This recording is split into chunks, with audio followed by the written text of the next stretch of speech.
This is the 2021 Streetfighter V4S model, and it is absolutely incredible.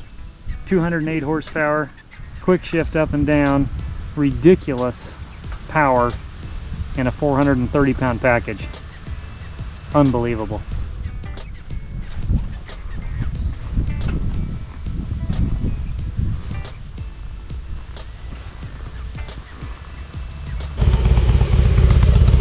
Hey, how's it going?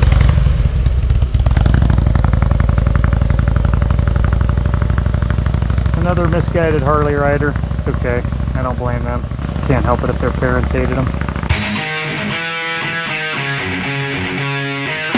One of the first things I noticed is a keyed ignition. Thank you, Ducati.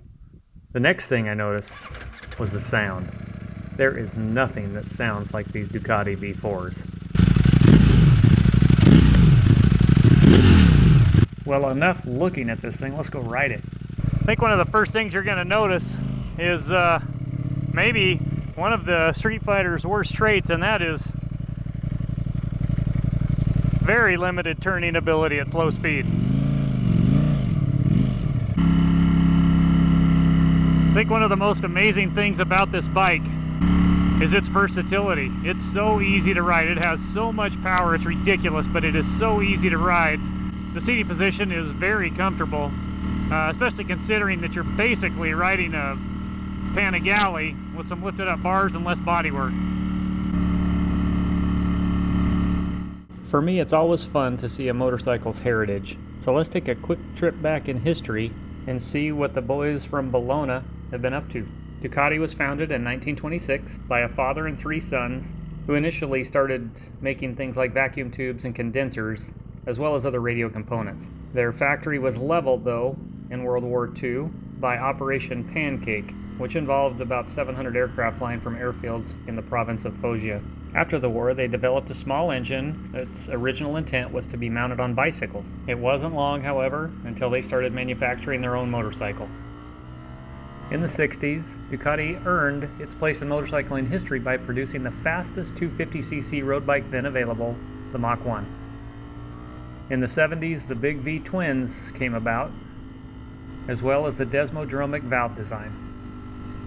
A number of companies have owned Ducati over the years, but today, its parent is Lamborghini, whose parent is Audi, whose parent is Volkswagen.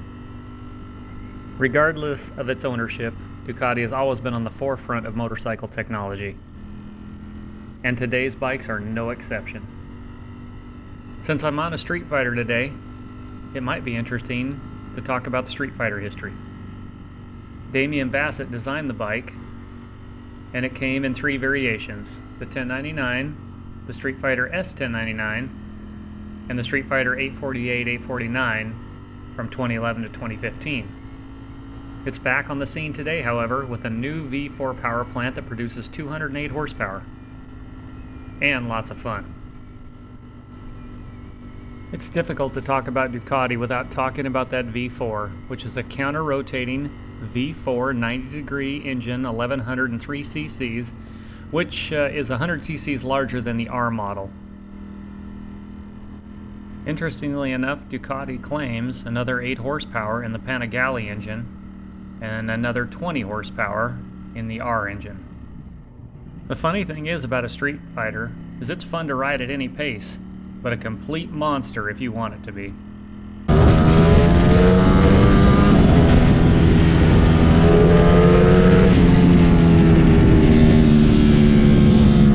I'd say Ducati struck gold in balancing the power characteristics. This is one motorcycle that you definitely have to hold on to if you're going to venture above 7,000 RPM, which of course you will.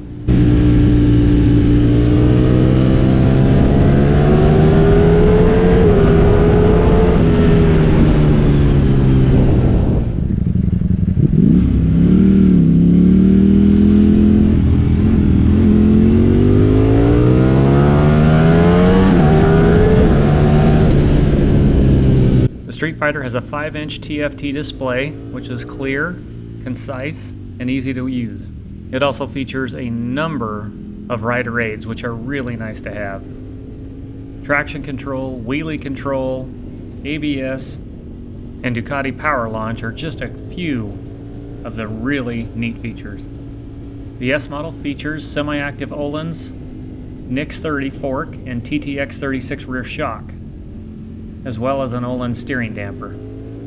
The wheels are forged aluminum Marchesini, and the bike is stopped by Brembo brakes front and rear.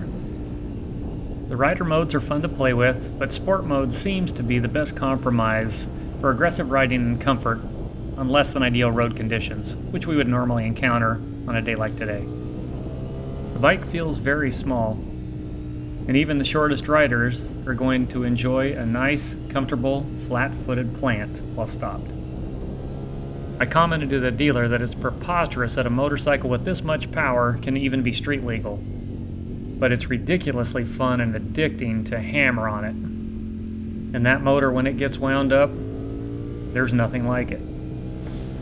Of course, with big horsepower comes big penalties, as in fuel mileage.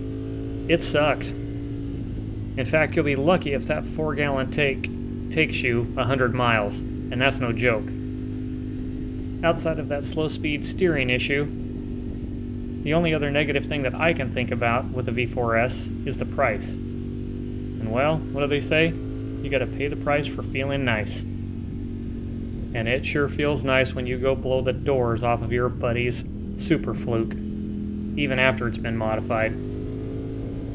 If you have the means, I highly recommend buying one. Of course, if you have the means, that also means that you have the means to get an attorney, which you will need, because even using half of this motor will put you in the low triple digits.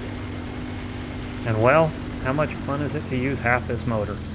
I purposefully kept the speedometer out of some of these shots because I am so far over the speed limit that it's embarrassing. And if you have the opportunity to ride one of these, you'll find yourself in a similar predicament. Is the Ducati V4S Streetfighter in your future? You simply have to ask yourself a few questions. Do I like my bank account? Do I like my license? Do I like going to court and fighting tickets? If the answer to these questions are all no, then the Ducati V4S Streetfighter is for you. Well, that should cover our first impression ride. Remember to ride safe. Take care now. Bye-bye then.